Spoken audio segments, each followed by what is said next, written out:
दरअसल इमरान खान साहब को जब ये बीमारी लाहक हुई और इनको पता था और जेल में एक दो बार इसका मुआयना हुआ होगा, ना ही उस दो बार के बारे में फैमिली को बताया गया, डॉक्टर्स को बताया गया और ना ही जो है उसके बाद बताया गया। मतलब बात ऑपरेशन तक पहुंच गई, बात अडियाला से पिम्स तक लाने तक पहुंच गई, लेकिन ना फैमिली को एतमाद में लिया गया, ना उनके जाती डॉक्टर्स को एतमाद में लिया गया।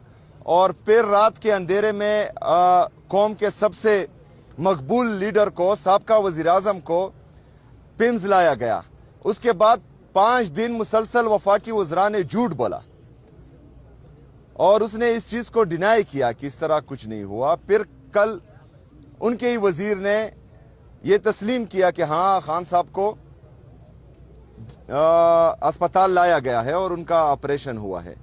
पहली बात तो यह है कि इस बात पर सबसे बड़ी तशवीश है कि पिम्स में इस तरह का रेटिना स्पेशलिस्ट कोई है ही नहीं जो इलाज कर सके।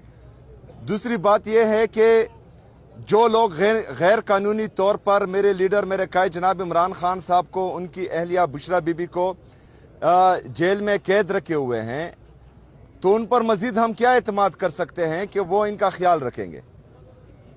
तो इसलिए हम कल भी अडियाला जेल के सामने बैठे रहे रात तक। आज सुप्रीम कोर्ट के सामने आए हैं। चीफ जस्टिस साहब से मुलाकात नहीं हो पाई, रजिस्ट्रार साहब से मुलाकात हुई है, तो हम बैठे हैं, इंतज़ार करते हैं। उम्मीद ये रखते हैं कि इमरान खान साहब से उनके ज़ाती डॉक्टर्स की मुलाकात जल्द अज जल्द हो, क्योंकि जो गुस्सा कौम में पाया जा रहा है वो मज़ीद ज़्यादा होता जा रहा है। और फिर मजबूरन अगर फ़र्ज़ करें यहाँ से भी हमें इंसाफ नहीं मिलता और इमरान खान साहब के जो बुनियादी हकूक़ हैं उनकी मज़ीद पामाली होती है, तो इनकी तरफ से जवाब आने के बाद, हाँ और ना में जवाब आने के बाद हम अगला लाए अमल देंगे इंशाअल्लाह ताला।